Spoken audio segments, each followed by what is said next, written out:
So I like to start with doing a mic check, and it actually leads me to a funny story. Yeah. I had this Polish friend who was a roadie in a band, Uh-huh. but I also have a check 1-2.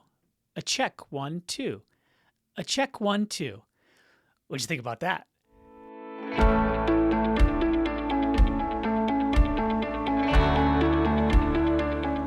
Welcome, everybody, to the Relentless podcast. I'm here with my pal, Craig.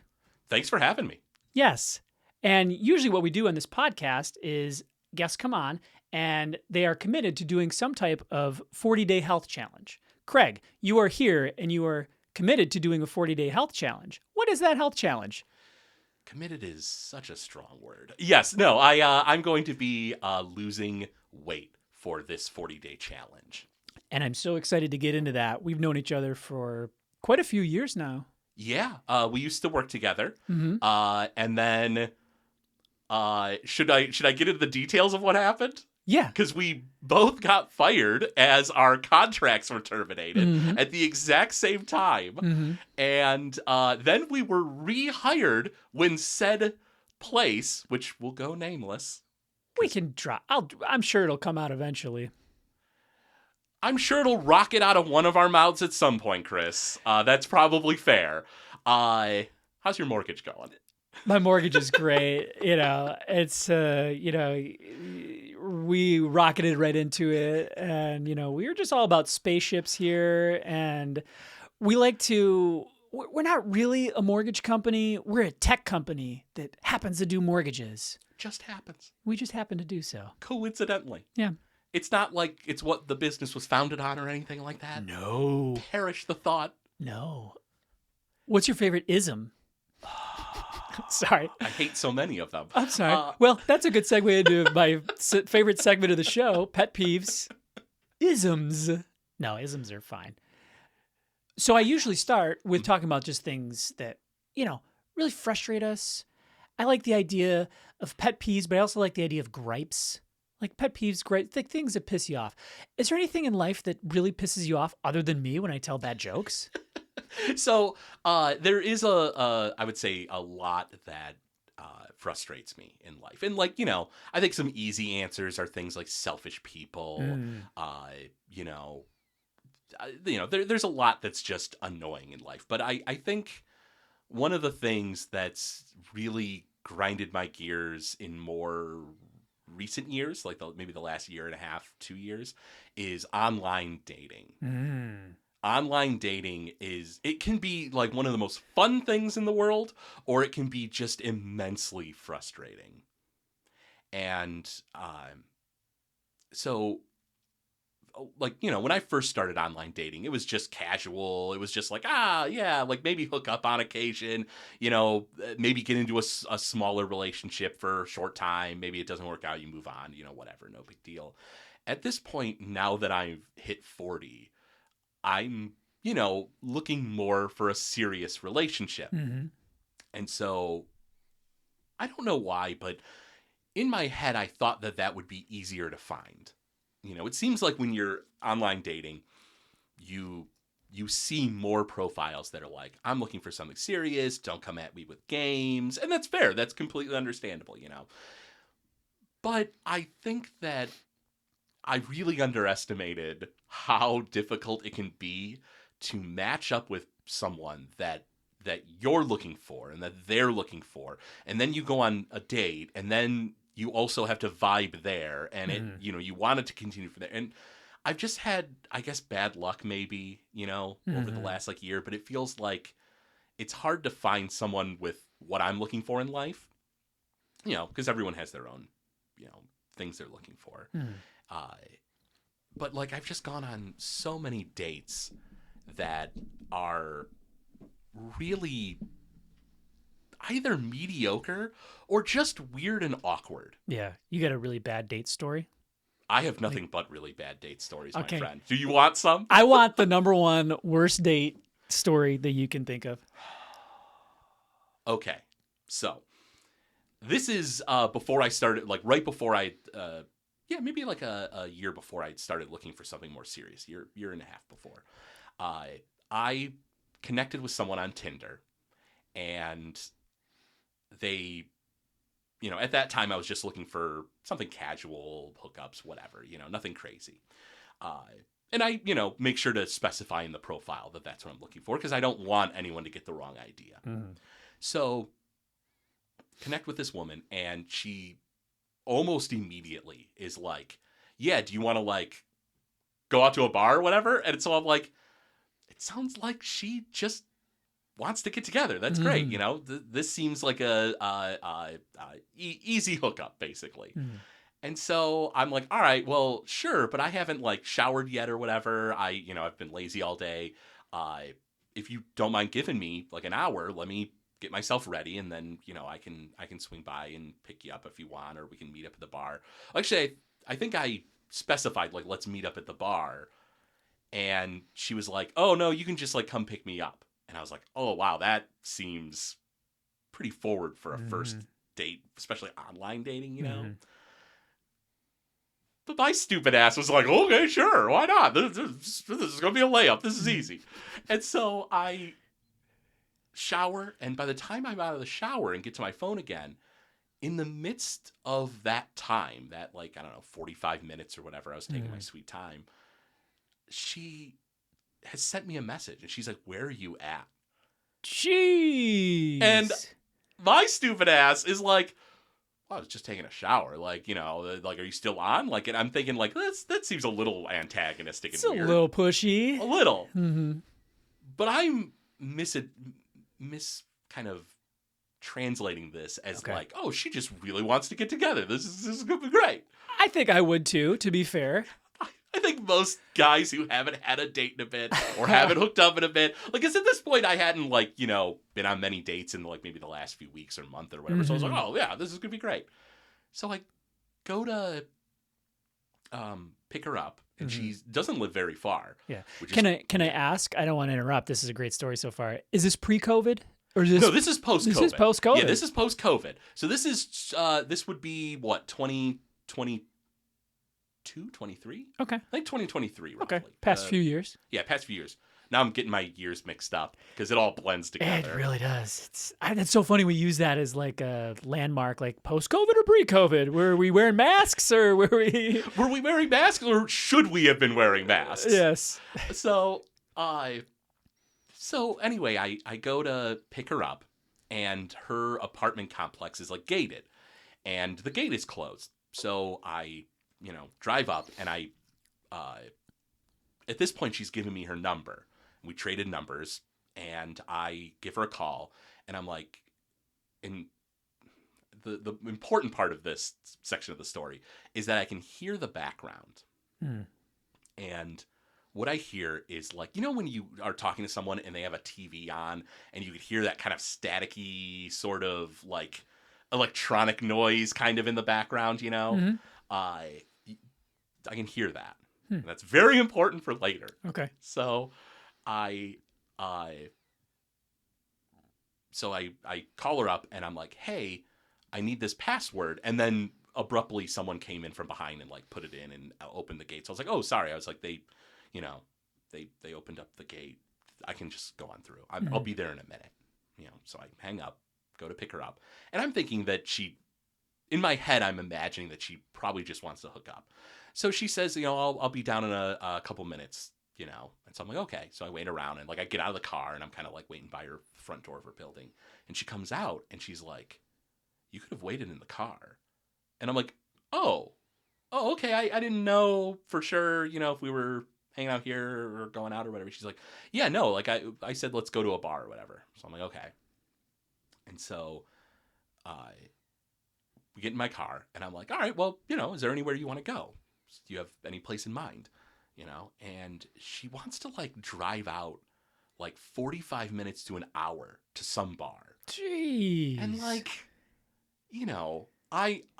I might be an idiot at this point for even getting into this situation. Yeah. But even my stupid ass is like, I don't really want to, like, I got an early morning tomorrow. I can't be, waking up that early. Or I got to wake up early. I can't be staying out that late. Well, if the proposition of getting laid at the end of this it's all worth it, like, sure, I'll drive an hour. That's what I'm assuming, that it's going to be worth it. I'm just putting myself in your shoes. And so far, I'm like, yeah, let's drive 45 minutes. Why not? It seems odd, but...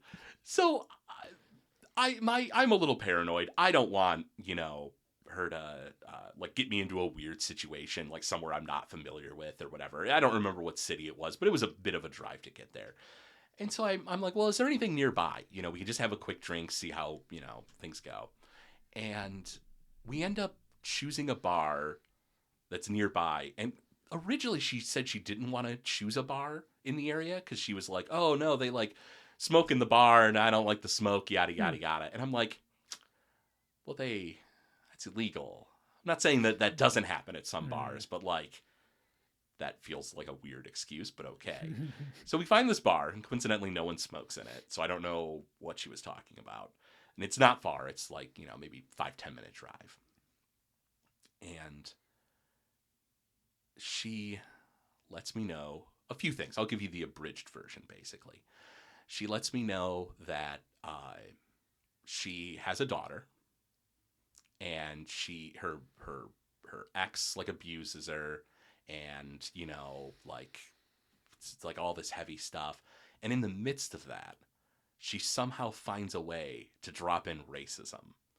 And like calls out his race as being the reason for like, oh, that's how those guys are. And like, so I'm just sitting there like, oh, this is tremendously awkward. And she like when I go to get a drink, she's like, oh, well, what are you getting? And I'm like, oh, I was just going to get like a White Claw or something. I'm driving, I'm just going to have like, one drink, something light. And she's like, oh, well, I don't want that. And I'm like, you don't have to have that. You can order what you want. And she's like, I'll take a double rum and Coke. All right. And I'm like, oh boy. And so get her drink. I pay for it. No big deal, and so she then proceeds to explain that, she's like, oh, well, like, what's your, success been on dating apps? And I'm like, oh, it's hit and miss. It's sometimes you have fun. Sometimes you have a, crummy day, just, kind of luck of the draw. And then she proceeds to start talking about another race and how awful dating men of that race are. And I'm just like, why are we talking about this at all, let alone in public? This is awful. Yeah. This is horrendous. And so, at one point I'm like desperately grasping at straws to try to talk about something. And she brought up that like, her mom was like awful. But I was like, well, you mentioned that like you live with your mom, like, I mean, she's at least like watching your kid or whatever, right? And she's like, no. And I'm like, huh? And she's like, she explains that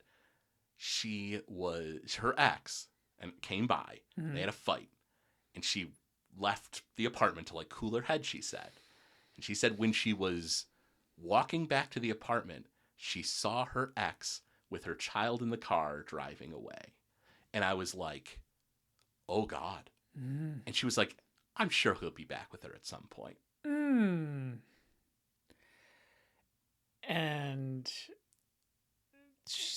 what happened? I got to know what happened from there. The date gets worse. Oh. Well, actually, I can't say the date gets worse. The situation gets worse. Okay. So at this point, I'm like, I need to get out of here. Yeah. And so I'm like, how about, I'm gonna close up the tab or whatever, and basically I asked like out of politeness sake, is there anything else you want or need? And she's like, well, I'll take one more drink, the same. And I'm like, oh God, it's so no. So I get the drink because I don't want to like, not only do I not want to cause a scene and be like, no, you're cut off, screw you, I also just figured, you know what, let's just make this kind of coast out as easy as possible. So I let her know, I'm like, all right, well, let's get you home. At this point, I've realized like, no, there's no hookup. Even if the hookup option was there, she's so uncomfortable. Immensely uncomfortable, and she's had quite a few drinks at this point in a very short time. That's no, absolutely not. So I take her home, and she's like, "Oh, what do you got going on tomorrow?" And I was like, I think I'm busy tomorrow, but I will get back with you. So I drop her off, She gives me one of those awkward front seat hugs. Mm-hmm. And then she gets out, and I'm like, oh boy, I've never seen this crazy bitch ever again in my life.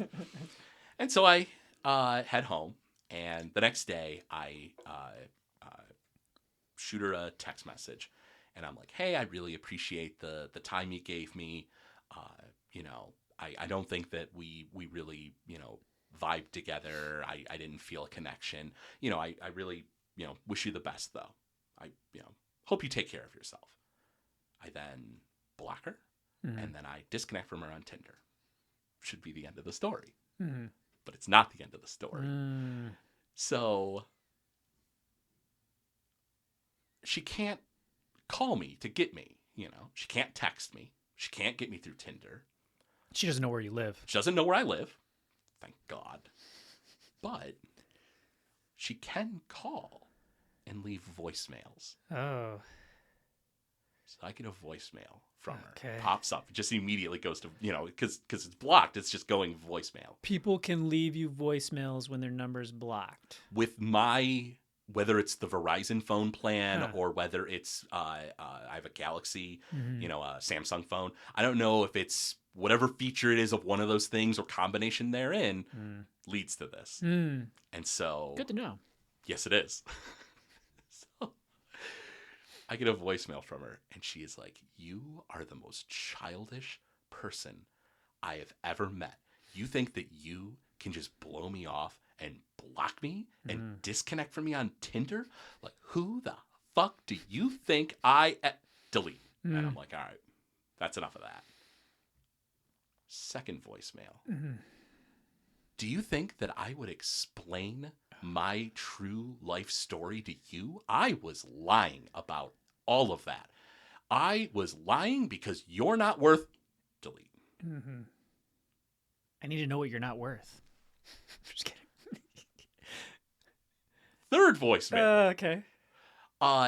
Oh, you know what? I forgot. There was a first voicemail. The first voicemail was 10 seconds of silence, and you could hear that TV sound in the background. God, this is a horror movie. Right? So that was the first voicemail. Me being childish was the second one. The third one was her not explaining her true life story to me and lying about, you know, what her life was like.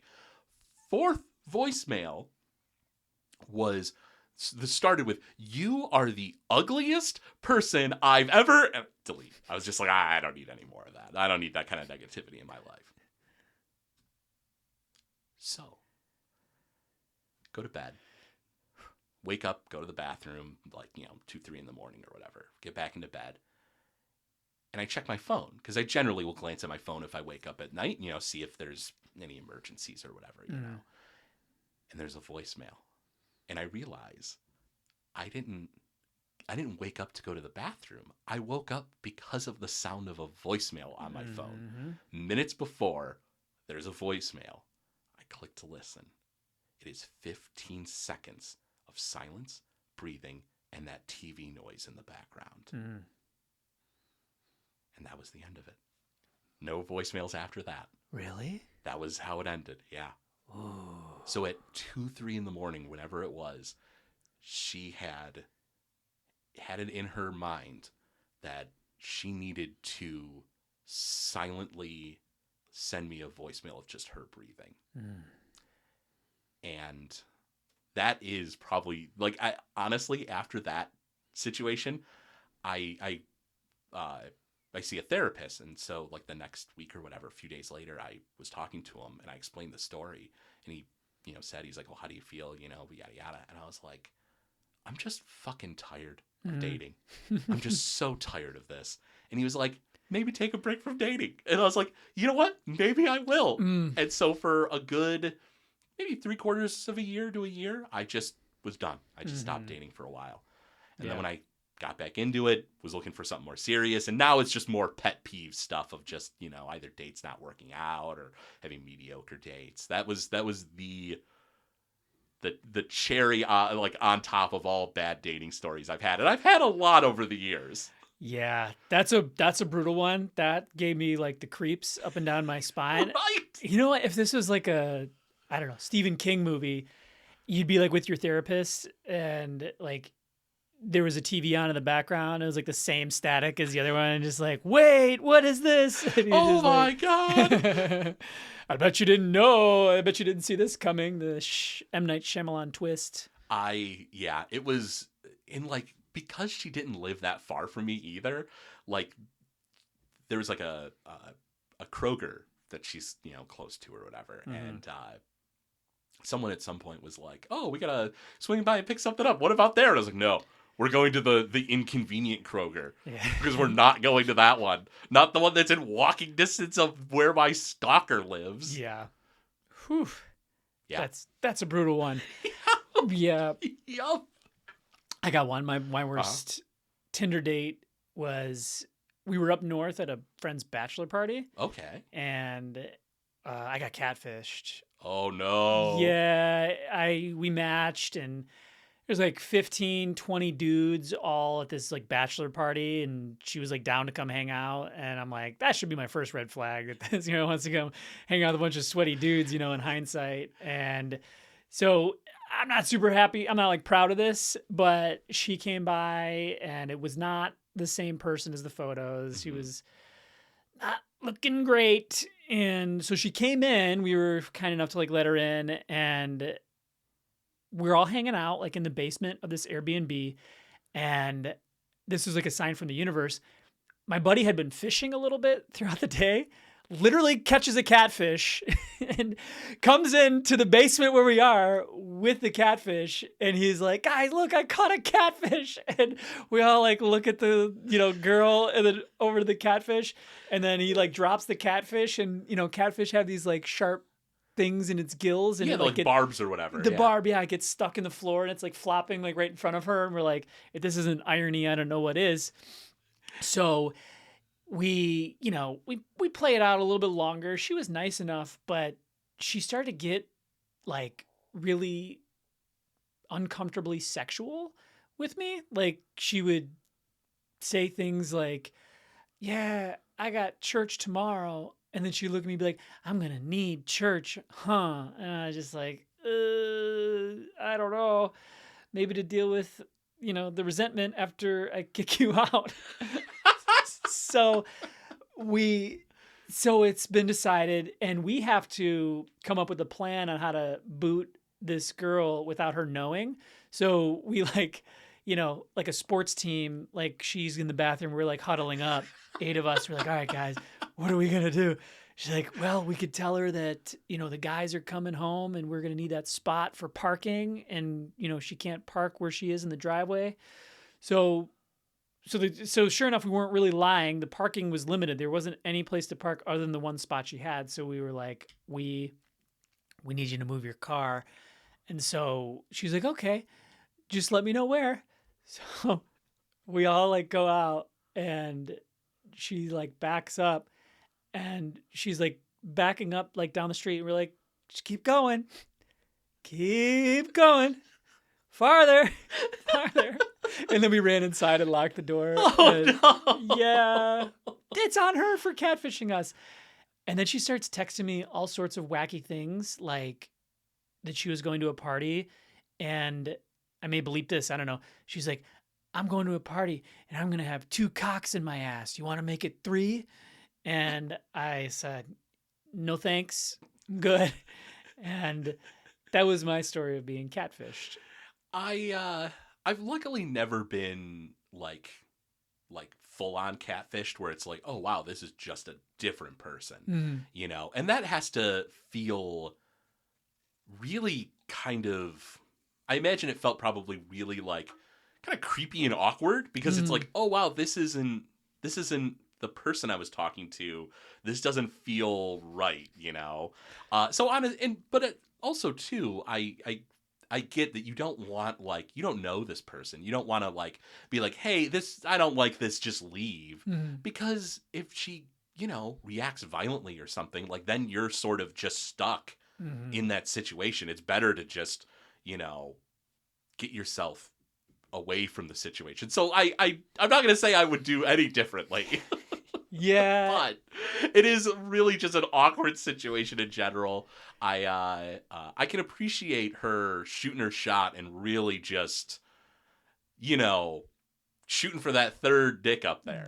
Yeah. You know? And I wonder if she was telling the truth or if she was being facetious or what that was about. But it was one of those things where you got to fight fire with fire. You know, I felt like you know, I got catfished. So That feels bad. am I going to treat a catfish nicely? You can go back to bottom feeding, you catfish. Ah.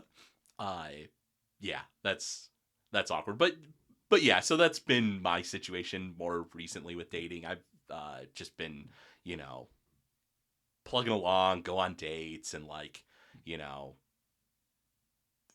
they're either kind of awkward or weird, or, you know, I'm just like not feeling a connection. And so I can't like, you know, I can't just be like, women are awful, this sucks. You know, Mhm. it is also me. It is also having me be like, oh wow, yeah, no, I just don't vibe with this person, you know. Mhm. And so I'm sure to them, I'm now the villains in their story where they're like, I was wonderful and this guy just wasn't having it, you know. And in my head, I'm like, you know, I didn't like that she, you know, did this one thing and it annoyed me, and now that it ruined my day, you know, like Mhm. whatever weird little thing, like, you know, just makes it so I don't vibe with a person, you know. Yeah.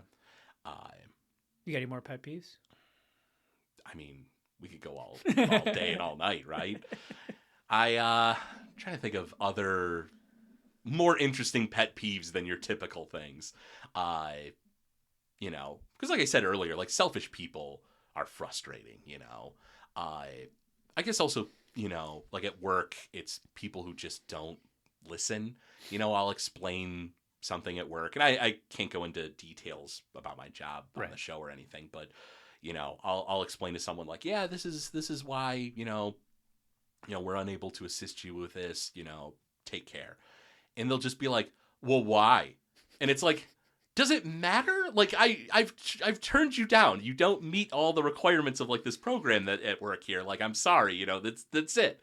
That's it. Like, but you want to drag this out. You now Mhm. want to keep this going. Mhm. This is just going to like keep going and going, this conversation, because you just want to keep talking, Yeah. you know? Yeah. At a certain point, when you lay it out cut and dry to a customer, a client, even a coworker, and they're not accepting it, it goes from being a you problem to a them problem. Yes. This is a you problem, and you can't accept it. And I'll here. You know, it's a funny idea I Mhm. heard is they should hire somebody at the airport that they just bring in to take all the customer complaints. Not fix it, not solve it, but I think 9 times out of 10, these people just want to be heard and they want to let it out. And it really bogs you down in your role. Like if you're like a counter person or whoever, and you hear it over and over again, like it's going to start to impact your job. So I think there should just be a stand-in. Come, okay, Ralph, come on in. You take this customer's, you know, complaint at the airport or like wherever. I think there'd just be like a wall person. Maybe this is a hot take, but I think that should be the middle managers. Yeah. Just bring the middle managers out. Anytime someone's yelling, just be like, Ralph, you know, yeah, you're my boss, but like also you do nothing. Yeah. You offer nothing to the company except being a midway point between me and someone higher up who I am beneath, and they don't want to take the time to communicate with me. If you could just listen to this guy complain and bitch for the next like 15, 20 minutes so I can actually do the job you should be doing, that would Mhm. be swell. Like, Yeah. that's what we need. Yeah. Is middle managers just to be the ones who are like, oh, yeah, let me get in here. Yeah. I think they can squeeze that under their plate. Usually they probably don't have a whole lot going on and they can fit that under their plate. You know what I Their mean? plate has nothing. Their plate is nothing. Yes. Their plate is talking to their boss because their boss is better than the people at the front lines. And, you know, they're just a better human, a better class of person, and they don't deserve to have to talk to the peons who work their front desks. Right. At the old job, spaceship home loans, there was so much of that. I would just look up at how many bosses and bosses' bosses and bosses' bosses' boss. I'm like, we don't need We don't need a captain. Well, no, a team lead, a captain, a team leader, a director, a VP, another VP, and then another VP, and then the president, and then blah, blah, blah, and then eventually the owner. There's like 11 people above me. And it's just like, you're not all necessary, No. you know? I would argue maybe none of them are necessary. Yes. But I get it. Like you want, for the higher ups, they're thinking like, oh, well, we need someone to coordinate all these people. But yeah, when it boils down to it, all they're doing is nothing. Mm. And yeah, that's why they should be yelled at more. Yeah, they should just take it. Which, to their credit, I remember sometimes in that job, there would be clients who were very pissed off and weren't hearing anything you're saying. So you would get someone else on the line Sure. to whatever, hear them out, whatever. And because some people, for whatever reason, when you bring a second person in, they feel like, oh, now they're really listening. And as if I wasn't listening to you. Right. Yeah, but I don't know if I'm cut out. I wasn't really cut out for the sensitivity of the corporate world, we'll say. It's just towards the end, it became so, the list of things you were no longer allowed to say was so long. And I feel like it wasn't really like that when we first started in 2016. Mm-hmm. But I will share a story of where I messed up. I crossed the line. Uh-oh. Allegedly. I allegedly crossed a line.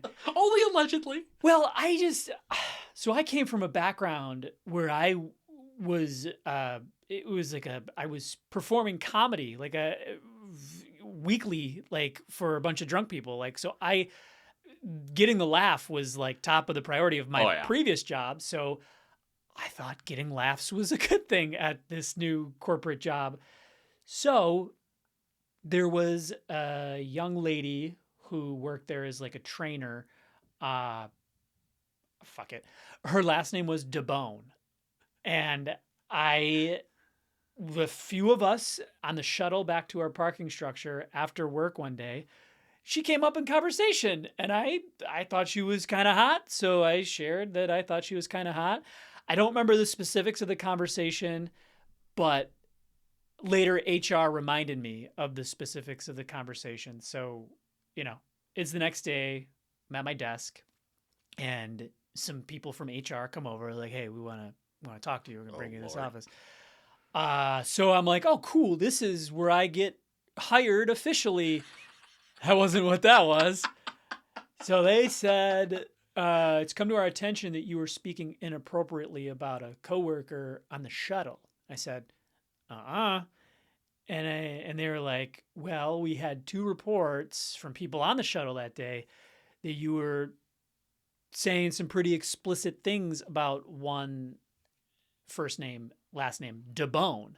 And I said, I think I remember her name coming up in conversation just as like a training thing, but nothing explicit. And the guy, he's all uncomfortable, shuffles some papers, looks at it, reviews, and he's reading off the paper and he goes, so you didn't say you wanted to bone DeBone? And I knew that's where this was going the whole time. Looking him square in the eye. And I'm like, okay, whether or not I said that, that's funny. That's a funny thing to say. I'm not going to admit saying that. Sounds like something I might say, given my background of going for a laugh. I don't remember saying it, so I just go, no, I didn't say that. But I wanted to. That was the correct answer. Yes, I think so. But I wanted to like yes and it and be like, come on, that's not funny. But I was like square peg in a round hole. I didn't really know what I was doing there. But yeah, that was the truth. And I'm glad I deny. And still to this day, I don't think I said that, but we'll see. I'm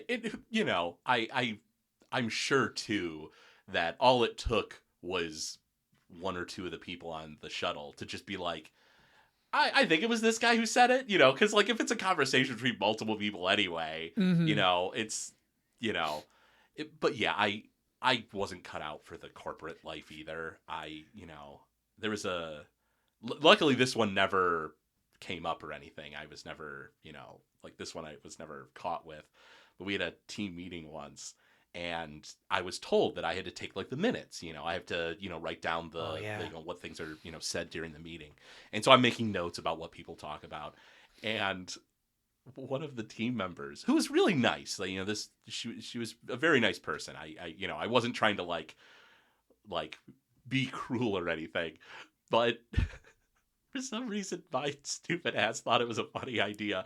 She's explaining these, something that happened in her life, and her like dad passed away and stuff.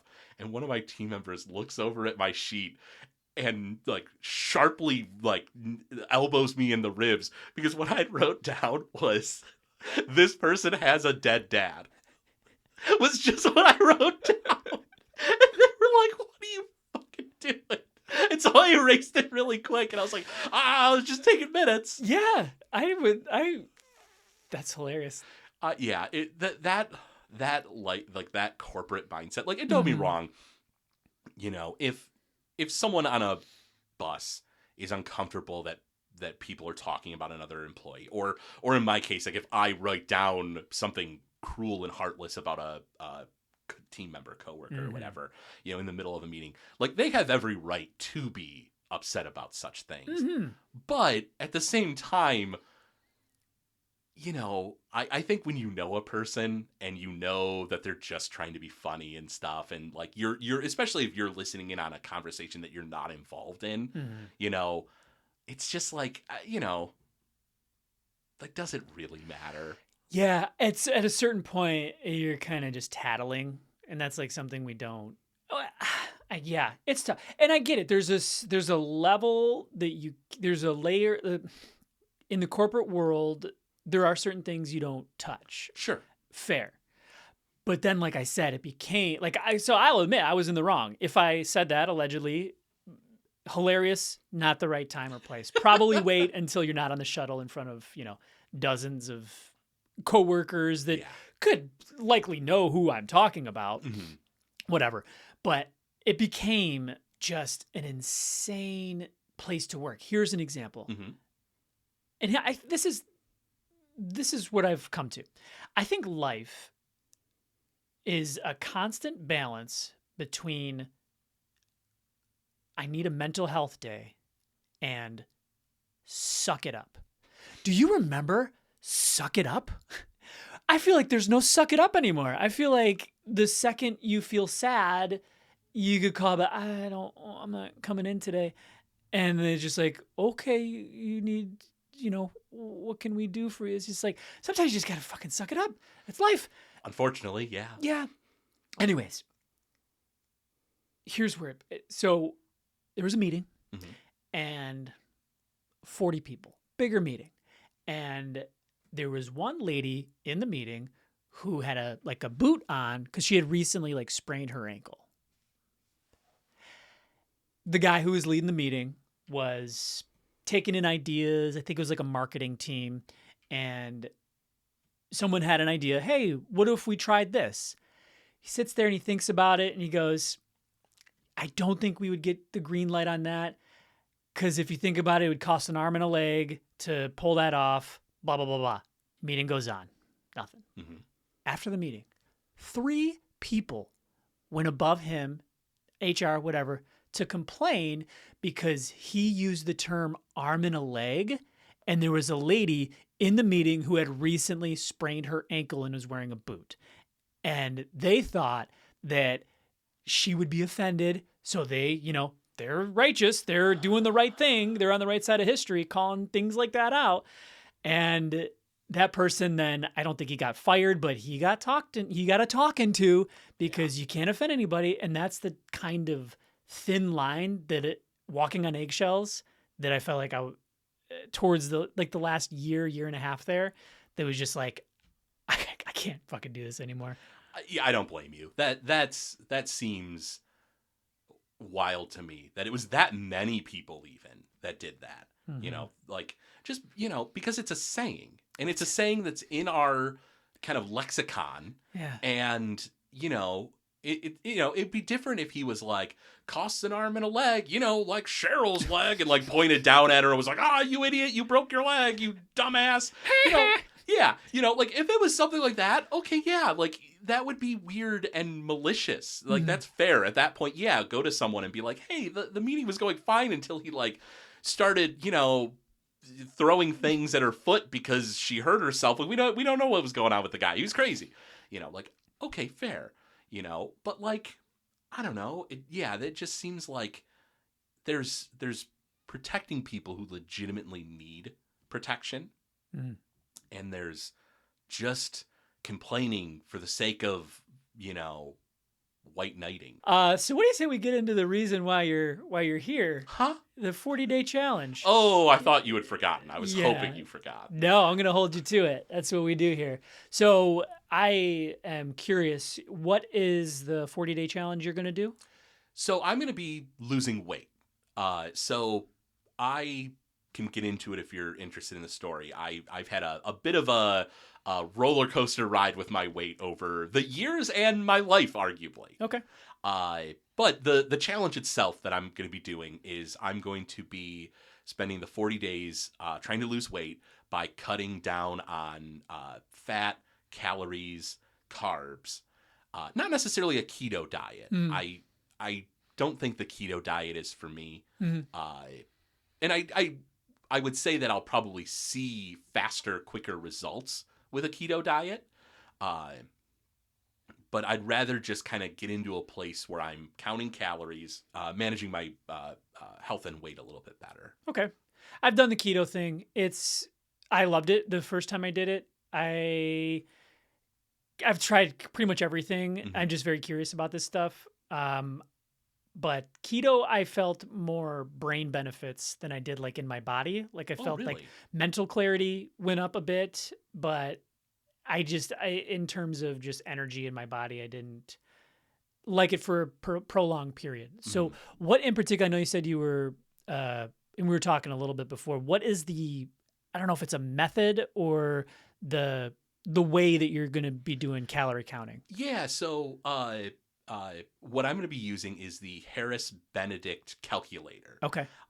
This was so right before the pandemic started, I got myself a personal trainer. I was like, oh, I'm going to get a personal trainer. I'm going to get into shape, yada, yada.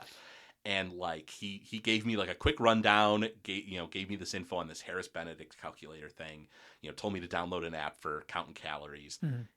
And then the next week, like right before my first real session, the pandemic hit. Oh, right. And so I was like, well, I guess I'll just use this and wing it. Mm-hmm. And so the Harris Benedict calculator, I have a website version on my phone. Okay.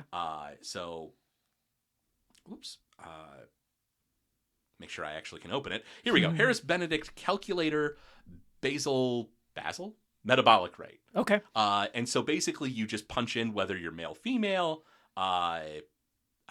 your age, your height, your weight, and then you also can add in how much work you do, like if you work out and stuff. Like maybe you have a sedentary lifestyle, do you work out a couple times a week, etc. And it calculates how many calories you can consume in a day before you would start gaining weight. Okay. And so when I'm right now 240 pounds. Okay. I weighed in this morning. Okay.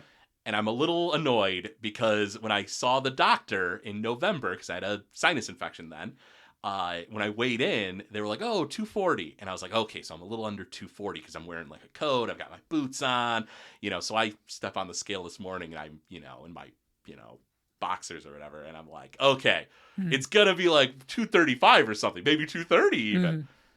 240. Okay. I gained weight over the holidays. Great. Haven't we all? I'm not happy about it. But anyway, so when I plugged in the numbers right now, if so long as I'm under like 2,400 calories, I'm technically losing weight. Okay. Right now. But so what I'll do is every couple weeks, I'm going to reassess the numbers, get on a scale, double check the weight, and then that will impact how many calories I can have, and it's going to go ahead and drop down. Mm-hmm. And so every few weeks, I'm going to be having less and less calories throughout the weeks. And so yeah, that's basically my game plan for this 40-day challenge. Cool. I'm very curious what that number looks like when you come back in a 40-ish days. Yeah, super cool. So when because I know you said it's been kind of an up and down battle. I've had my up and down battles with various things, but was there a moment that made you decide, like when you originally went to see the personal trainer and started this, was it Harris Benedict, you said? That's the calculator for figuring out how many calories you can Right, have. Yeah, right. yeah. So the Harris Benedict method plus personal trainer. Was there a moment, like maybe you saw a doctor, or maybe there was a moment where you're like, something's got to change. I got to change something. And what was that moment like? So it was kind of two things. Uh, I'd gone to the doctor for a physical, and the doctor had said that your liver levels look really high. You basically, we think that it's you're basically eating like too much junk food, too many carbs, like you potentially could get fatty liver disease. And I thought, oh God, that sounds preventable. Mm-hmm. That sounds like something I should be doing to fix. I don't love this. But also I was finding I live on the second floor in my apartment building, and I'd go up the stairs and I'd be slightly winded, and I was just like, this isn't the way I should be. This is not healthy. This is I've always wanted to be a more trim guy, and my body type doesn't really fully allow for that. I have kind of broader shoulders. I just have always been a bit of a bigger guy, and so I don't know that I didn't know if I could trim myself down that much, but I thought, all right, let's just go ahead and go all in, because I'm the kind of person that if I give myself a little bit of wiggle room, I take that wiggle room and I just run with it. I'm that kind of person. I have a really, basically for this 40-day challenge, I'm going to do my damnedest to not have cheat days. Because when I have a cheat day is when I tell myself, well, you had a cheat day just the other day, Craig. You're just having your next cheat day a little early. And I'm like, you know what, Craig? You're right. You're right, Craig. I should just go ahead and do that, and then I'll just go a little longer without another cheat day. And then the next week rolls around, and I've, hit the cheat day again, and I'm like, well, I had my cheat day early. But this is my cheat day. I wouldn't want to rob myself, because then I'm likely to break the diet. Not realizing that I'm already breaking the diet by having 3 cheat days in a row. And so I have to be strict with myself, because I will buckle. Can I relate a story to that? Please. So you know my story a little bit when it comes to alcoholism and addiction. So I've never shared the details of my kind of rock bottom on here, but the way you were talking about that, the goalpost moving out, setting, man. Okay. So, and this might, I'm going to try to keep it short, but it's kind of a long-winded story. So in July 2012, I had 2.5 years of sobriety. I got sober originally in 2009. July 2012, I was 2.5 years sober, decided to take a trip to New York City with some friends. Okay. They all drink. Great guys, best friends to this day. They all drink. I was sober, thought I could do it. Went, and in the drive between Michigan and New York City, I had convinced myself, let's give it a shot. Let's go have fun. Let's party like old times. Yeah. 2.5 years sober. I'll just, I'll call it a slip. I'll keep my original sobriety date, whatever. So go to New York City. I say, we grab lunch. I say, guys, what do you think? We fucking party like old times. And they're like, well, you've been doing, whatever. Eventually I was able to convince them, it's fine. Let's have fun. Yeah. Let's go out to the bars, whatever. So we did. And I swear to God, that first night of partying after 2.5 years sober was awesome. It was so much fun. And I didn't even black out. I kept it fairly constrained, but let loose. Yeah. So much fun. New York City with the boys, tons of fun. Next day, I go to a 12-step meeting and I don't talk about it, but it was enough to keep me sober on day 2. Well, day 3 comes and I say, come on, I'm here. I've already thrown my sobriety date out the window. I'm 2 days sober. What's another one? So we go out again. Fun, not quite as fun.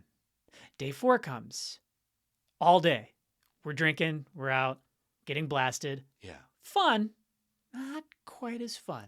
So now we're on our way back from New York City. I've relapsed, but had a pretty good time in doing it. And on the way back, I was able to kind of do some mental gymnastics on myself. And I said, that was fun. I don't know if I'm truly an alcoholic. So I get back, I call some sober friends, that have helped me along the way. Yeah. And they were, supportive, but also like, yeah, you're going to have to start from square one, go through the 12 steps again, whatever. Okay. But I don't know if I'm an alcoholic or not. So here's what I'm going to do. And here's where it kind of began. I go, I'm going to try a controlled drinking test. And what this was I was going to have 1 drink a day for 30 days straight. So, day 1, I have 1 drink. That was easy. Sure, yeah. Day 2, I have 1 drink. That was easy. Mm-hmm. And then when I say 1 drink, I don't mean like a fifth. I mean like 1 beer. I have 1 beer. Yeah, okay. So I get 6 days in having 1 drink a day. Day 7 comes and I have this thought. This is going really well. This whole controlled drinking thing. But do you know what else is controlled drinking? 1 drink per hour. Because, here's my rationale. Here's that, alcoholism chatting me again.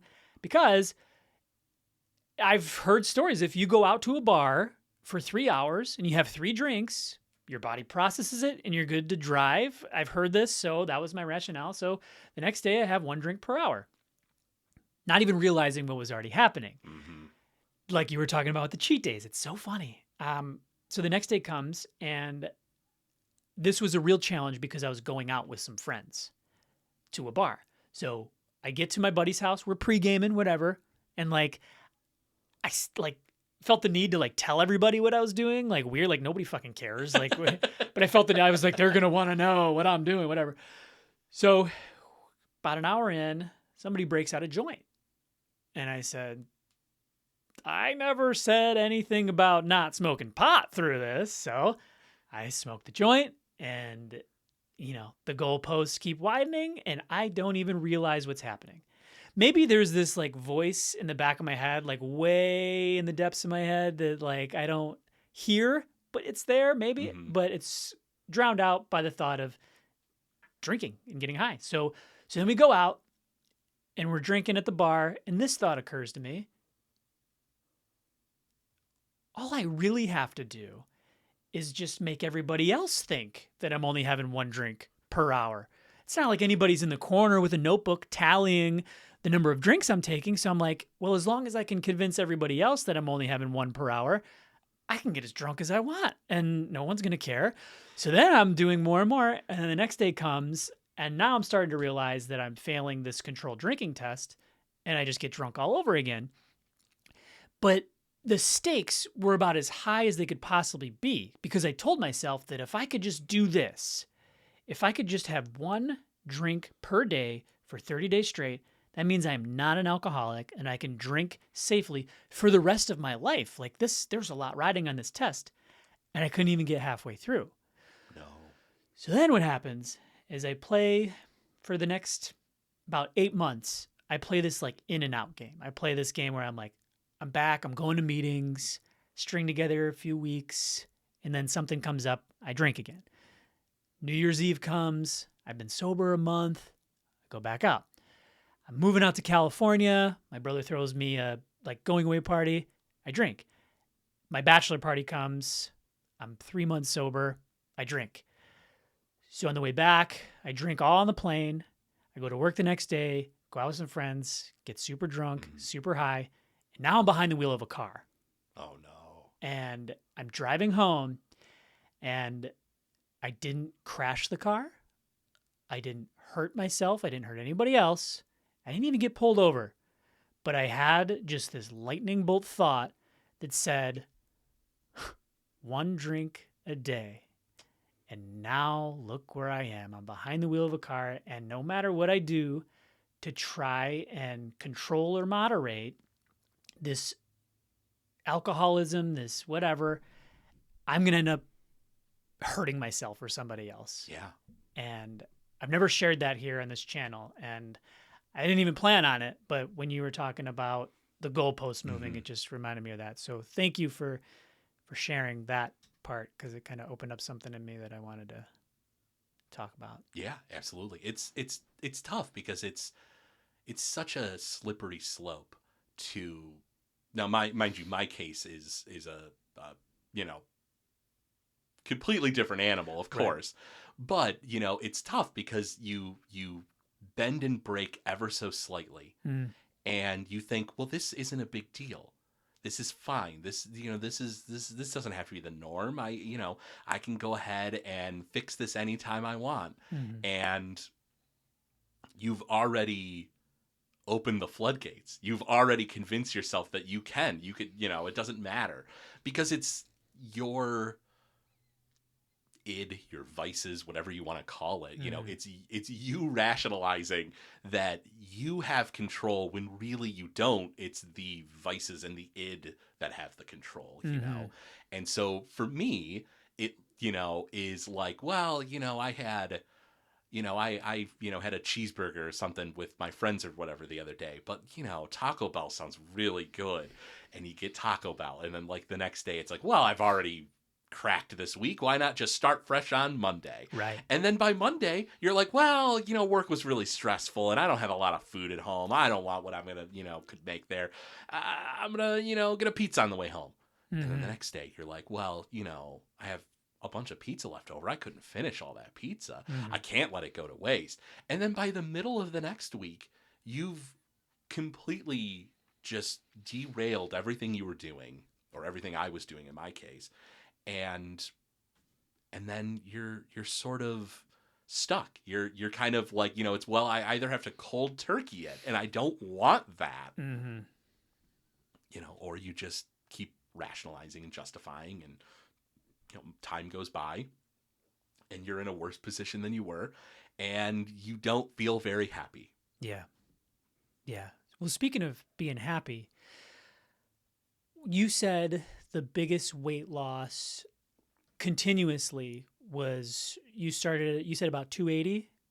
280 was about the highest I've been. 280, maybe like 290 at some points, if I was, had ballooned out a bit because of holidays and stuff. Yeah. And then what did you get down to? I dropped down to 160. Wow. I dropped 120 pounds. That's incredible. Now I'm up, 80 pounds from then, which is quite a bit, but it's technically I know that I can lose that weight. I've done it before. Yeah. Well, I also did it a few years ago when I was a little younger, so maybe it's not as easy, but I know it can be done. Yeah. But I will say this too. I had lost 120 pounds. I still had a little bit of a gut. Not like, it wasn't like I was huge or anything, but, at least in my mind, I perceived that I still had this gut, and I jumped on dating apps. The pandemic had kind of like, not that COVID went away by any means, but it had opened up enough to the point where like you could go on dates again, you could go to restaurants, things were opened back up. It had been a year since the pandemic, maybe even a little longer or something. And so I had the Sexy Craig debut where I posted on social media because I had never once posted during my process. And so I basically jumped out to the world and was like, hey guys, I lost 120 pounds, and had like 1 million likes, all these people commenting about how awesome it is and, how proud they are. And, but I jumped back on dating apps. I, bragged in the profile. I was like, oh, I've been on this weight loss journey, and I thought that it was, and it was post-pandemic. And so the dating scene had changed, to be fair. But I thought that I was going to have women kicking in the door. Yeah. And I had less people reaching out to me than when I was at my largest point. And I have no idea why. I don't know. Interesting. Maybe I wear weight better when I'm larger. I don't know. But it was such a kick in the pants that I was like, I'm going to be a superstar and put myself on dating apps. And there was like nothing. Yeah. And it could be the pandemic, that people weren't as interested in dating. And so I was seeing less people out there. But yeah, it was really weird. Interesting. When you lost all the weight initially, what were some of the, other than just like a lower number on the scale, mentally, did you feel better? Did your outlook change? Were you happier? Can I be honest? Yeah. Not really. Really? Like, was I proud and happy that I lost weight? Yes, I was. And did I feel better? Did I, was I no longer winded when I went up the stairs? I like there was a lot of benefits and perks to losing weight, But I would never say that I've had body dysmorphia, but I've always had body image issues as I've, over the years and growing up. And so it felt weird that I had lost 120 pounds and I'd looked in the mirror and I thought, well, look at that gut. You still got to lose weight, Craig, And that's not very healthy. That's not a good way of looking at it. You shouldn't lose 120 pounds. Look at yourself in the mirror and go, look at all that work you got to do. And I don't even, I was plateauing at that point. I don't know that I could really lose more weight than that. I still had a gut, but I just don't know. I kept trying for months. And so I wasn't losing more weight after that. And, maybe I was cutting my calories too hard. And so I was body was going into starvation mode or something, or maybe I wasn't cutting them enough. I don't know. It's hard. I don't have a nutritionalist to be able to analyze every little thing I do. And I don't want to pay for a nutritionalist, damn it. So I'm not going to do that. So yeah, I don't know. But yeah, I'm in a better place with my body now, having been in therapy for a few years. But I still, even if I'm, even if I don't feel that twinge of disgust, with my body as I had previously, I still not thrilled, being in this meat shell of mine. Yeah. That makes sense. I have some of that going on too, like the body dysmorphia. I got very, OCD is the best way I can explain it. This past summer, I was very regimented. And, it's weird. It's like the alternative to not looking at it at all for me is logging every single thing in MyFitnessPal and, looking at calories in, calories out, and kind of obsessing over it. For me, that's the alternative. It's hard for me to find that balance between I'm okay with what I look like and either, opposite ends of the spectrum, not caring at all about exercise or logging food versus being way too dialed in sometimes and, seeing a cookie at a family gathering and being like, no, Yeah, it's tough. And I don't know that there's a great answer because it's very easy for me to be like, you're thin enough, Chris. You look great. You look fine. I think you look handsome. You're a wonderful guy. You're okay. It's very easy for me to say that, but it's not easy for you to just be like, well, I didn't look at it that way. Well, I guess I'm just going to delete my FitnessPal off my phone and I don't need this anymore. Craig said I look fine. That's not how it works. And so, yeah, it's tough. There's not really an easy answer to that. For me, it was just, I was in therapy for a long time, working on body image issues and my own past and, my own anxieties and stuff, and, after a while, I started to feel, I wouldn't say great about my body and stuff like that, but I would say that I was more comfortable. It was easier for me to forgive myself for having Taco Bell and deciding like, oh, I'm gonna, kind of eat my feelings a little bit right now. Like I had an easier time forgiving myself for doing such things, which I think is important. Things like that are good for the mental health process, but I do have to lose weight. I have a wardrobe sitting in my closet that I can't fucking wear, and it kills me because it's just there. And I think, oh, well, I have to use this small little collection of clothes because I can't use this collection of clothes because this was when I was at my lowest size. And I have, the phase where I was a little bit larger, and then I have the phase where I'm at now, and then I already threw out the clothes where I was at my largest, so I can't let that happen, or I'm gonna be naked. I'm just gonna be naked everywhere, and people are gonna be like, Craig, why are you naked? I'm gonna be like, clothes are expensive, man. I'm gonna have to lose weight, but you know what? I could go for some Taco Bell right about now. Right. I get the clothes. That's something people don't really think about when it comes to weight loss journey. I'll, drop 10, 12, 15, and the jeans don't fit the same anymore. Now it looks like, there's too much room. I look like I'm, in the 80s with the pleated kind of parachute pants in front, Vanilla Ice style.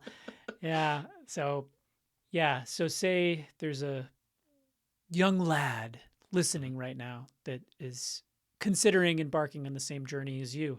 What do you tell that person? Don't enjoy Taco Bell.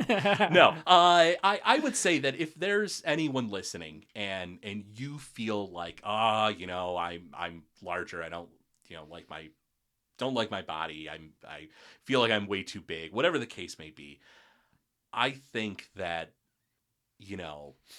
for me, I have to be strict, cold turkey. But I can't tell everyone that that's the way to do it. Like, oh, well, you just need to stop what you're doing, completely cut off fun food. You're going to have hard-boiled eggs and tuna for all the years of your life.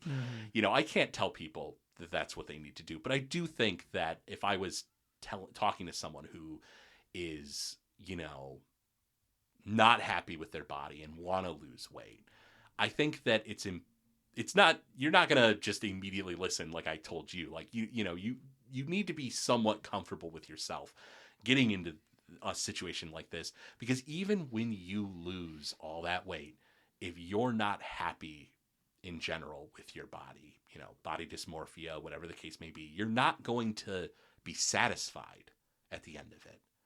You're going to hit that, in my case, 160, look in the mirror and just be like, look at all this work. Look at what you still need to do, Craig. And that's not what you should be losing weight for. You should be losing weight, to a certain extent, sure, for body image issues, but, I think it's also going to be for health, prevent fatty liver disease, prevent diabetes, like that's, I think, what you need to keep in your mind is it's not just, I'm going to cure the body dysmorphia. I'm going to cure my body image issues by losing this weight, and I'm going to be satisfied at the end of it. Because you probably won't be. And I think that that's something for anyone to keep in mind, that, you're gonna hit a point where, you need to realize that it's okay to stop where you're at and be okay with where you're at, but I don't, it feels bad for me to say that because I don't have the ability to make people feel that way. Right. That for me, it took a lot of therapy to get to that point where I'm even somewhat comfortable with that notion and that idea. So, what I'm basically telling everyone is go on a diet, get a therapist, do a whole bunch of stuff that you might not have the ability to do. Yeah. I'm pro therapy. I've had about 6 of them in my history. I've cycled through a lot of them, a bunch of different issues, but they do certainly help with things that we don't necessarily see ourselves, and I think that's great. I think all of it is very helpful to somebody who maybe wants to take the journey, maybe wants to lose 5 pounds, maybe has some issue, needs the game, because It's not all about reducing the numbers on the scale. You know, it's about being satisfied and content with where you're at. And if you have a goal, you know, it's one of those kind of paradoxes thing. If you want to be content with where you're at, but if you have a goal, simultaneously being content where you're at and striving to make progress. Yeah, I think that's a good point. I think you want to be comfortable in your own skin. You want to be comfortable with where you're at and not feel like, you know, the cure is changing who you are, changing your physical form, whatever. But like you said, I don't think there's anything wrong with, it's healthy for me to want to gain a little weight or lose a little weight. You know, maybe my pant size is just a little too tight right now. I could stand to lose a little bit of weight so I don't have to buy new clothes, you know? Whatever the case may be, I think that, you know, you have that, that's a good way of going about it. As a fun little side note to therapy, when I first got my therapist, 2021, I think it was, he had asked me to kind of give him a rundown of his life. And so I explained, Dad died when I was young, helped watch my sister when my mom worked, in a, kind of early adulthood, mid-20s or whatever, my, grandparents got ill, cancer, Alzheimer's, help take care of this one, then, this other grandma gets ill, eventually passes away, yada, yada, and I'm going through all this stuff and I, finish up, where I'm at. And the therapist kind of, looks at, his like notes or whatever, looks at me and he goes, well, it sounds to me like you've not had a lot of time to yourself. And I was like, oh, wow. Yeah, no, I guess I haven't, And so like, I never once ever stopped to consider that idea, like I spent a good chunk of my life taking care of others. And it took a therapist to just be like, oh, wow, you haven't really worked on you much, have you? Haven't really spent a lot of time with you much, have you? And it was just like, oh, wow, yeah, that's, I didn't really ever stop to consider that. And so, yeah, I think you're right. Like a therapist is not just someone that you're venting to, which they certainly can be. Like that's happened. I've had sessions where I'm just bitching up a storm and the session ends and he's like, all right, well, we'll talk more about this the next time we meet, but I think that it is an outside party who is completely independent, has they don't have their own agenda, or at least shouldn't. There's obviously bad therapists out there, I'm sure, where that can happen. But yeah, it's a person, which isn't to say that your friends don't they have an agenda against you or whatever, but they have their own biases, they have their own comfort level for what they want to talk to you about and like how much they're willing to tell you, and have their own lives that have impacted what those answers and decisions are, and so, yeah, I think a therapist is a great thing to have in your life, even if it's a temporary thing just to try out. Yeah, I totally agree. I could not agree more. Man, I have so many thoughts based off what you just said. First one being, not that this is therapy. This is not therapy. We're just talking here. Sure. There's cameras or whatever. But I find that rarely in just day-to-day life do I get the opportunity to talk about real stuff. Yeah. And real stuff meaning not just the weather and sports. I think there's a place for that for sure. But I feel so much better after I talk, it sounds hokey, the language of the heart. So the one place that I do get to sort of air out what's really going on, 12-step meetings, we talk real stuff. And it's not always just about alcohol and drugs. In fact, you could sit at a 12-step table and alcohol and drugs aren't mentioned once. It's just about real what's going on. Like honest humility, takes a lot of courage, discipline, willingness, all these kind of principles in life. So that's why I like doing this, because more often than not, I'll usually jot down some talking points of the direction we might head in conversation. Yeah. But I didn't plan on talking about therapy and deep stuff with you today. But it's awesome. And I know leaving this room, the rest of my day, my brain's going to be a little quieter. And I'm going to feel a little bit better because we talked on a level that I don't get to talk about a lot, Yeah. you know? And I think that's so cool. And the therapy thing, like I said, I've seen a boatload of them, and there's been a couple of just huge impacts, like huge suggestions Hmm. from my therapist that made the world of impact. The first one, doing this right now, this creative venture, it Yeah. kind of sprung off the last thing that I was doing with Matt, my buddy Matt, Six Wins, where we kind of reviewed and ranked a lot of wrestling stuff. And Yeah, I remember. yeah, and that came off the suggestion of a therapist. I was super depressed and anxious, and he was just talking to me about what I like to do. I'm like, well, I like doing stuff with video and cameras and editing and all that stuff. He's like, are you doing it? I go, no. And it's just one of those things. It's like third party perspective. Yeah. And I think that day I called Matt because we've been co-writers on a lot of stuff in the Yeah, yeah. past. We've written TV series and screenplay, and we used to do sketch comedy stuff. I'm like, you working on anything? And it was felt very serendipitous that he had just recently relocated to Michigan, and we started doing this thing, and now it's this. And that was the first thing that really changed my life.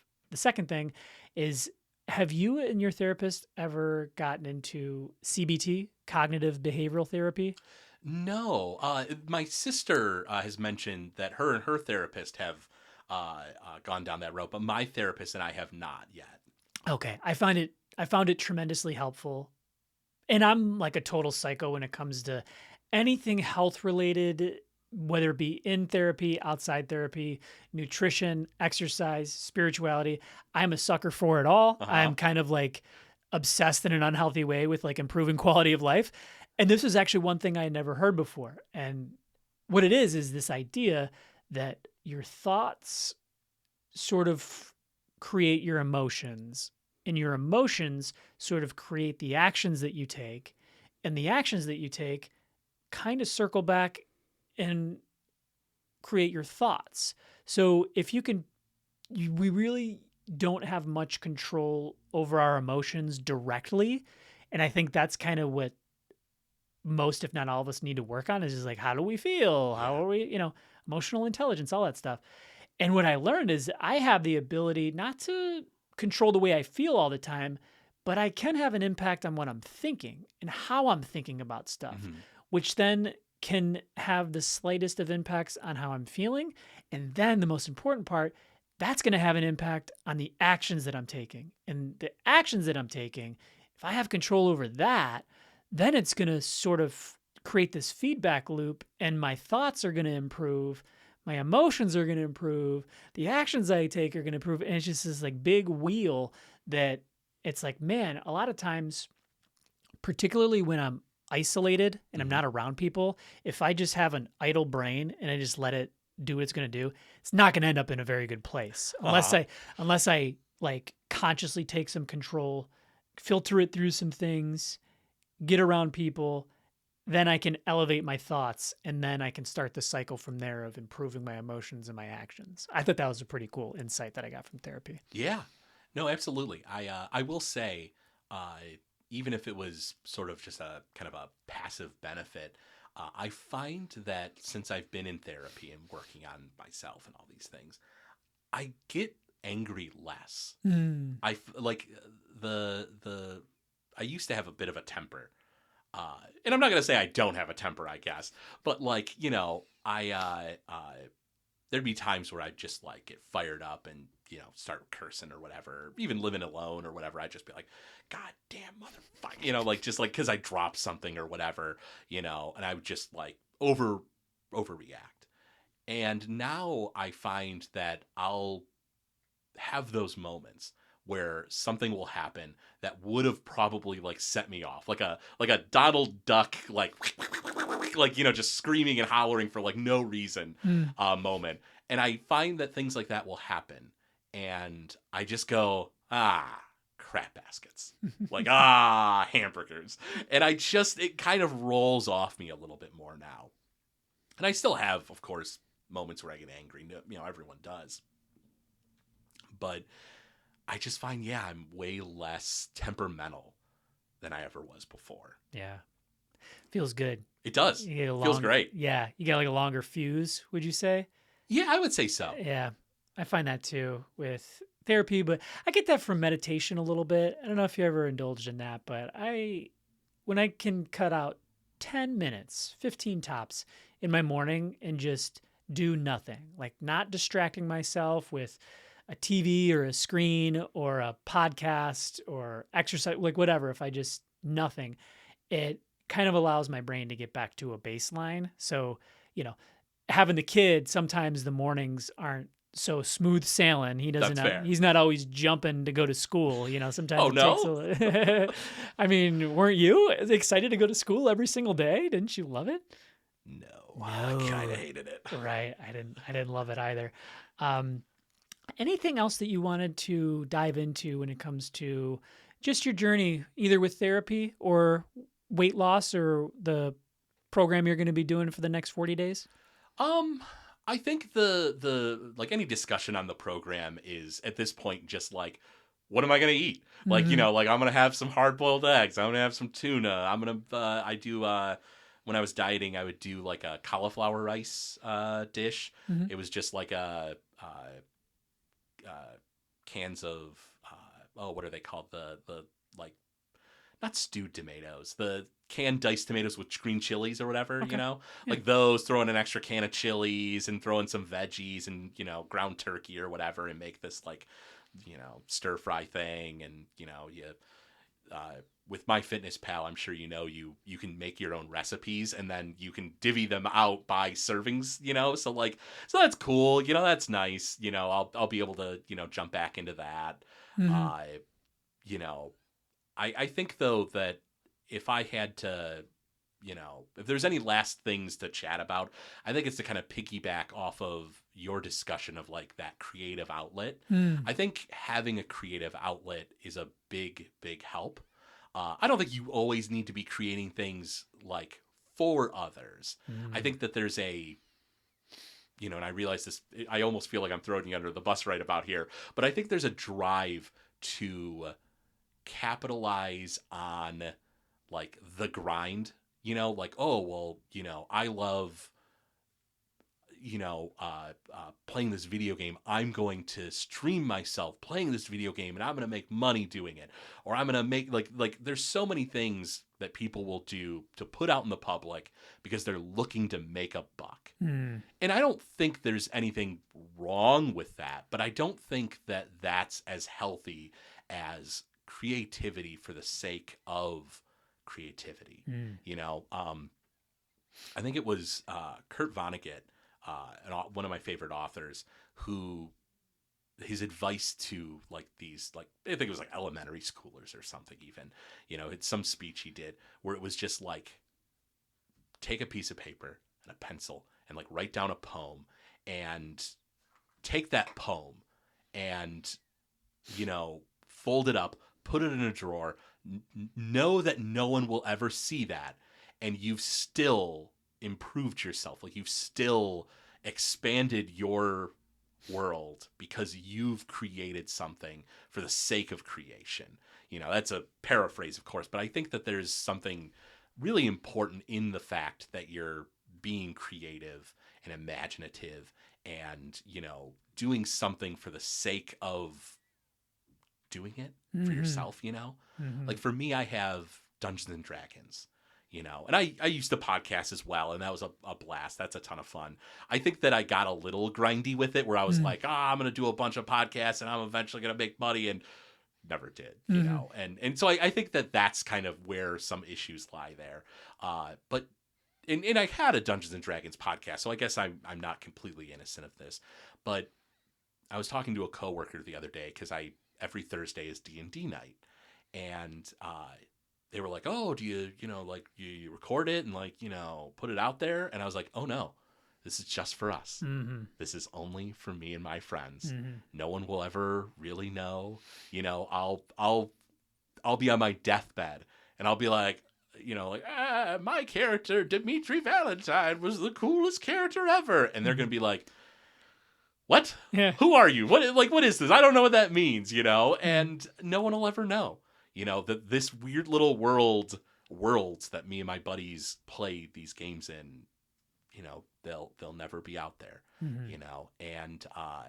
and even just in kind of day-to-day life, it helps me where I think like, oh, I want to change the rules of this game we're playing.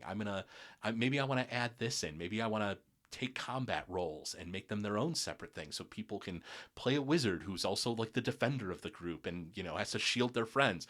That's weird and crazy. That shouldn't be, but maybe I can make rules for it to make that happen, And it's just this weird kind of day-to-day thing where I think of all this kind of weird mechanical game design stuff for things that no one will probably ever know about, except for a few choice friends. And I think that creating is kind of a really important thing to do. So I'm glad that you had brought up the kind of the creativity aspect earlier, because that clicked in my head. I feel like that's big to do. If I had recommendations for people, it'd be that. Create things, whether others will see it or not. Yeah, I couldn't agree more. I'm back and forth on the whole monetization thing. Mm-hmm. Part of me is like, I only want to create things that I will enjoy the process from start to finish. I would say with this whole podcast thing, my favorite part is everything except the asking people to come on. There's a sales aspect to it that I just hate it. But, so I thank you for wanting to come on. Oh, absolutely. But then there's this other part of me that's like, man, through the grind, it's been about 2 years since I started this channel. I've accumulated like 1,400 subscribers, and that's like one metric to the monetization thing for YouTube. The next is like 4,000 watch hours. They're like, I'm kind of slowly crawling there. And it's like, so it's like in my mind, but I think I get a little obsessive with like sometimes, and I've gotten much better at it. Sometimes I will just go through and analyze all the metrics and be like, am I posting at the right time? Are my thumbnails good enough? What should I title this video? Do I need to get another new camera? How's the lighting? Do I need to work on the background? Are the boom arms good enough? These are brand new boom arms, by the way. And yeah, so I can kind of get down the rabbit hole of trying to perfect everything, but it's one of those weird dualities where it's like, I just need to do it, keep it simple for myself to enjoy it. But also it's like, I've put in like probably damn near 2,000 hours of just working on this stuff and thousands of dollars of stuff. And it's just like, if I could get a little kickback by saying, hey, buy ZipRecruiter, which I have no affiliate with, or, some kind of plug, I would accept that too. And, something to, because I'm in the hole a little bit, but to get back up, break even, that's all I'm looking to do. I do think that like there isn't anything wrong with creating for the sake of making money. It's just that there's a kind of a cognitive kind of disconnect between like, because at this point it's sort of a job. And at that point, you're working 2 jobs, and that's just a lot of stress on anyone, And so that's why I push for creativity, and not necessarily like, oh, never benefit from creative projects at all. Like, no, if you can make money, like if you can put this out on the internet, and people are like, yes, I would like to pay you money for this. Awesome, that's great. That is wonderful. That is beautiful. But it does then at that point kind of become a second job, and it's more stress, and then you have more hanging over your head. Like when I was podcasting, I was running 2 shows, co-hosting another show. I was doing long plays on YouTube. And so I was... Am I allowed to plug my own stuff? Yeah. Oh, wonderful. Do. I'll link it in the... So if you're watching on YouTube or Spotify, I will link it in the description of this video. Oh, wonderful. I appreciate that. You definitely don't have to. But I was a part of Gamezilla Media. And so we had Noiseland Arcade, a Simpsons podcast. Nice. Classic episodes of The Simpsons. Me and a buddy hyper-analyzing them and going way too in-depth. We had Noobs and Dragons, which was a Dungeons and Dragons podcast. We had Legend of Retro, where I was a co-host and we talked retro video games. And then we had my long plays on the YouTube channel for Gamezilla Media. I did up the math because the shows have now all ended and stuff. The shows have been canceled, and the D&D podcast had a conclusion after 3 seasons, But I did up the math because I was curious. I was like, how much, not even time invested in everything, because obviously there's editing time, there's, time spent getting ready and getting people on and yada, yada, there's a ton more time. But how many hours of me babbling are out there? If you started the month of February and started playing all my stuff in a row without pause, you would get through the entire month of February. 28 straight days of me babbling and babbling and babbling is out there on the internet. Mm-hmm. Where if you want to listen to me talk for the month of February, if you wake up February 1st and you're like, I just want to listen to this guy spew the nerdiest shit out of his mouth for a month straight. I want to live with Craig. I want to sleep with Craig. Like, that's what I want all day, every day, but just for this month. Yeah. That option's out there. Sounds like a good 40-day challenge for somebody. We'll add this in there. And then when you return, it sounds like a good 40-day challenge. And I mean, who wouldn't want to spend 40 days with that voice? We haven't even talked. Like, when we were taking phone calls for Spaceship Home Loans, half the clients would be like, is this a real person or are you recording? Almost every other day, there was at least one person, and that's not even over exaggerating. Like, that's me being conservative. Yes. Would be like, are you a robot? No, I'm not a robot. Yeah. Prove it. What do you want me to say to prove I'm not a robot? I don't know. Like, what can I do at this point to show you I'm not a robot? Yeah. Yeah. In one of your previous episodes, there's a conversation where your guest had said, like, oh, I'm not a fan of hearing my own voice. Yeah. Oh, I can listen all day to this voice. Yes. This is wonderful. Yeah. When I first started recording, I heard myself on the show, because I first started on the Retro Game Podcast. They brought me in as a guest host. And I did a bunch of episodes like all day with them, and they were like, "Oh, we got to get Craig in on this," because one of the actual hosts was going on a hiatus. He had he was just buying a house, and he had all this work to do. So he was like, "Oh, can we get in someone else?" And so they brought me in, and I would listen to the episodes I was on, and I'd just be like, "Is this what everyone gets to listen to when they're hearing me?" I've improved so many lives with just this voice. Yeah, silky and smooth and buttery. This buttery voice. And I think part of it too, and we've talked about this on here, is usually when people are hearing their voice back, it's on a bad recording device, yes. like through a phone or voicemail, whatever. But that's what I found. Like, the better the microphone, usually the more palatable it is to hear your own voice. Oh yeah. But with you, it doesn't matter. You get the golden voice. It does not matter. You could put me through in a fast food restaurant, and it'd just be like, and you'd be like, oh, that sounds pretty good. I can listen to that a little longer. I'll take whatever you want me to take. Give me a talk boy from the 90s and a few minutes, and I will make you your favorite tape cassette in history. Yeah, Talk Boys. Home Alone 2. I wonder if that's up on my. I don't know. Oh, if is that's that on your up wall? I don't know. I just heard an interesting factoid about that, though. Oh, yeah? The Talk Boy in the movie didn't actually work, but they still let Macaulay Culkin take it as a souvenir for being in the movie. Oh, yeah. I mean, I will say,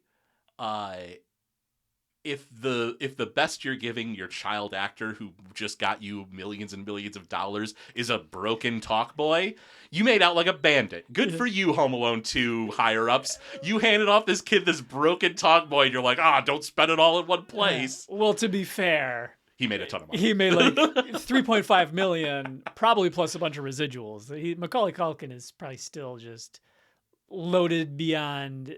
He's probably got more money than he knows what to do with still. I would counter. You think that? Well, I'm sure he's loaded, but I would counter that giving the child that much money, just like, there's a reason why Macaulay Culkin had issues for a long time. Mm-hmm. And I think it stems from the fact that you gave a 7-year-old $3.5 million. I just don't know that that has an incredibly positive mental impact on a child. Yeah. What would you do if you were 7 and you had $3.5 million? Build a solid gold statue of myself. Where would you put it? In the schoolyard. Yeah. I'd slam it in the schoolyard and I'd just be like, look at me. Look at me. Pants or no pants?